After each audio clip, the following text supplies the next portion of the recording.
Dunia komunikasi berubah lebih cepat dari yang kita kira. Teknologi baru muncul tiap tahun dan PR dituntut buat terus adaptif. Di tengah perubahan itu, pendidikan punya dinamika tersendiri. Audiensnya yang global, kebutuhannya beragam, dan setiap pesan harus benar-benar tepat. Dan hari ini, kami ngobrol bareng seseorang yang setiap harinya hidup di dunia itu. Kak Irma, Education USA Advisor.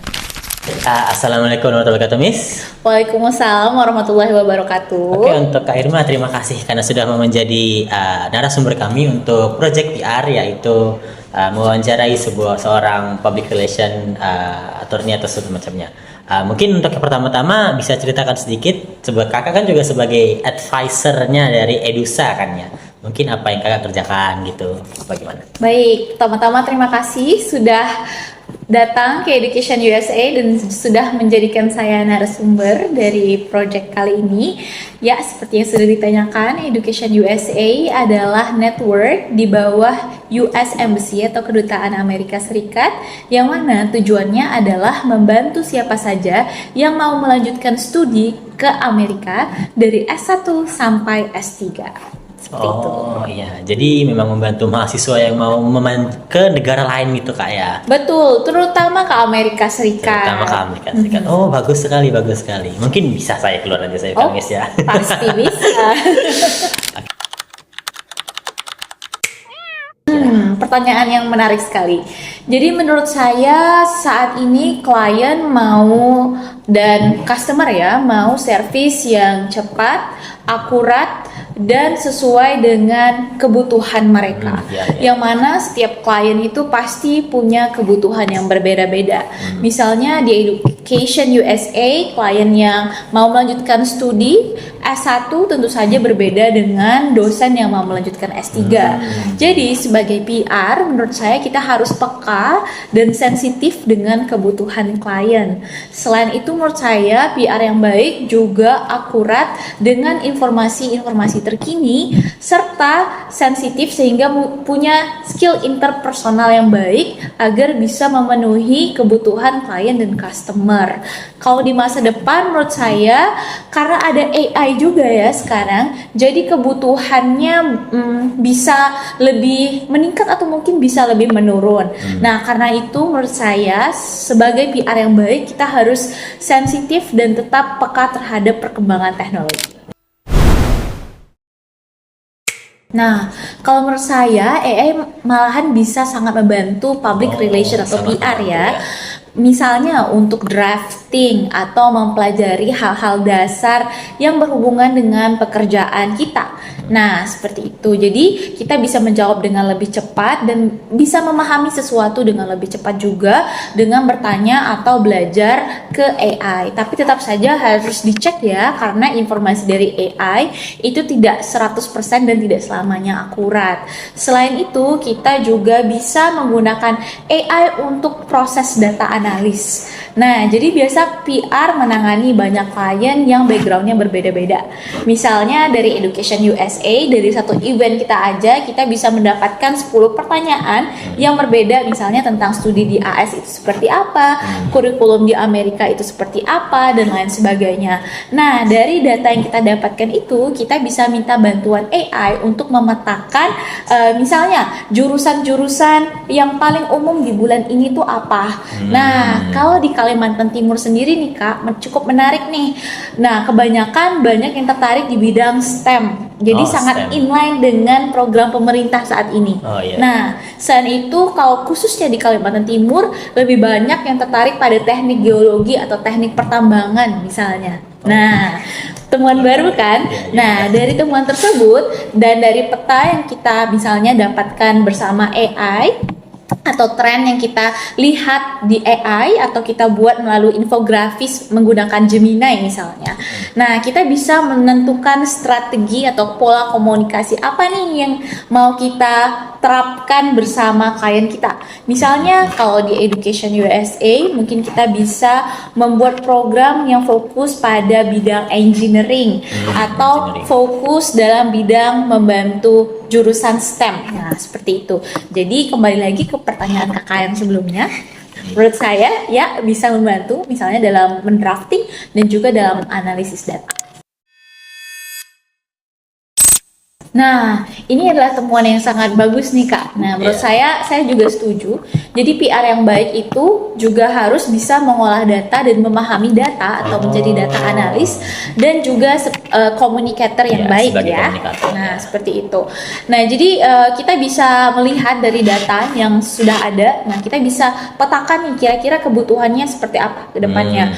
Kita juga bisa analisis dari program apa saja yang menarik banyak minat audiens. Misalnya kalau di Samarinda sendiri, saya perhatikan banyak customer kami yang sangat suka kalau programnya berhubungan dengan pengembangan bahasa Inggris. Oh ya. Nah, jadi dari program tersebut kami bisa membuat program lanjutan. Misalnya kami ada Ameritalks, di mana di situ semua orang yang ikut bisa bercakap-cakap dalam bahasa Inggris secara gratis. Lalu dari program Ameritalks kami kembangkan lagi dengan pelatihan IELTS gratis yang bisa diikuti oleh mahasiswa dan akademisi atau siapa saja yang mau belajar IELTS.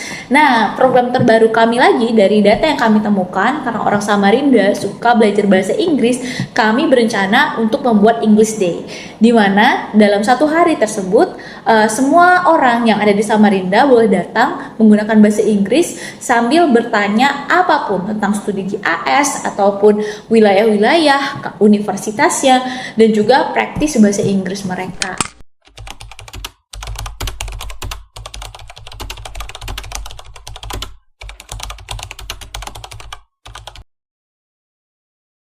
Yang pertama, apapun profesi kita, apalagi PR ya, public relation yang berhubungan dengan banyak klien atau customer, kita harus selalu men-recheck dan menvalidasi informasi apapun yang kita dapatkan, terutama di media sosial, dan juga meningkatkan kemampuan berpikir kritis ataupun critical thinking kita. Yes.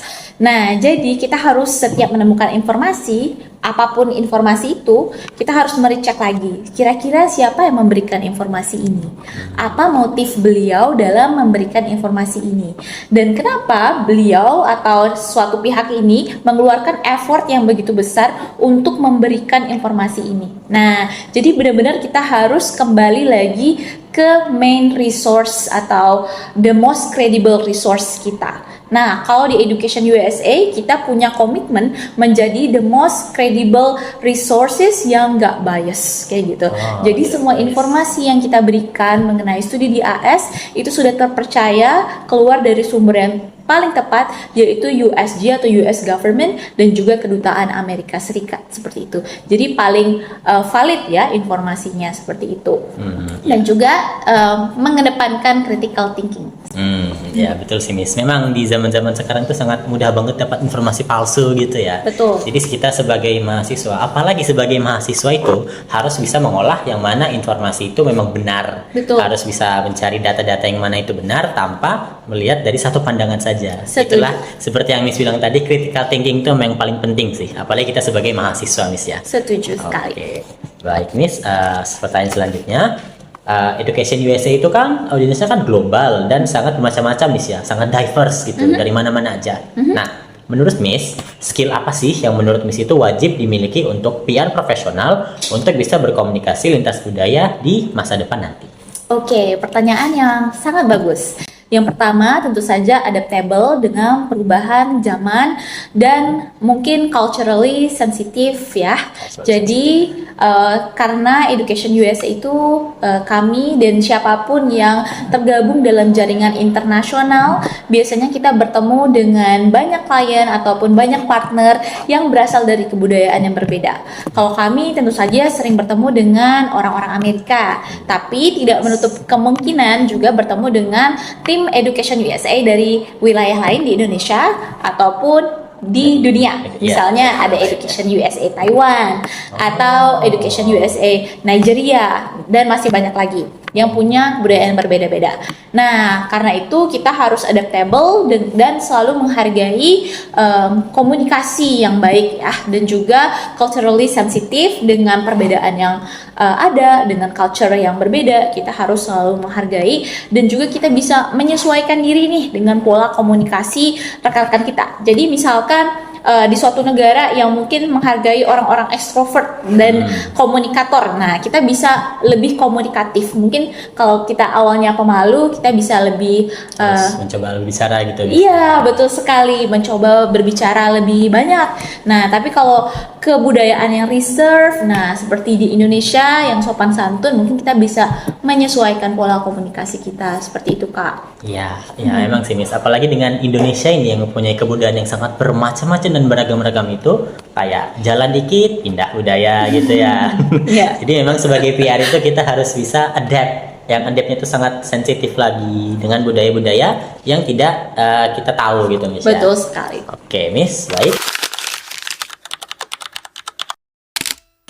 I think it will be a combine of both, Combine of ya. both. Oh. But I believe that because we are human and people are fed up with AI right now, right? Yeah. Orang-orang udah mulai capek ya dengan konten-konten AI Iya, generated. pasaran banget gitu ya. Iya, cukup pasaran, kayak di mana-mana ada AI. So people will drive more into human centric approach, I think. Jadi lebih original, lebih menunjukkan sisi kemanusiaan kita, yang mana menurut saya di masa depan itu yang akan dicari-cari di market dan dibutuhkan oleh orang. Jadi tentu saja di masa depan akan sangat banyak teknologi yang kita pakai. Nah, akan ada titik di mana menurut saya manusia itu mengalami digital mungkin digital toxicity, sehingga kita membutuhkan digital cleansing atau kayak pembersihan atau istirahat dulu nih dari teknologi. Iya, karena udah terlalu banyak kan. Maka dari itu menurut saya agar kita menonjol di dalam profesi kita atau sebagai PR, menurut saya human centric approach yang harus ditekankan sih. Dan tentu saja disupport dengan teknologi. Ya, jadi emang harus saling bersebelahan gitu Miss ya, Iya, tidak saling bersinergi. mempengaruhi satu sama lain. Betul sekali. Karena memang AI itu kan kayak membantu kita untuk mengerjakan sesuatu, bukan AI yang membuat sesuatu untuk kita gitu Miss. Betul ya. sekali, setuju. Oke, pesannya be original. Dan stay up to date. Oh, yes. Be adaptable. Karena perkembangan zaman sekarang lebih cepat daripada yang bisa kita pikirkan dan kita lihat. Jadi terus belajar dan terus menyesuaikan diri dengan perkembangan zaman. Seperti itu. Oh iya, bagus, saran-sarannya bagus sekali Miss. Oke, baik Miss, itu saja untuk wawancara dari kami. Terima kasih atas segala jawabannya Miss ya. Saya pamit. Assalamualaikum warahmatullahi wabarakatuh. Waalaikumsalam warahmatullahi wabarakatuh. Terima kasih. Terima kasih.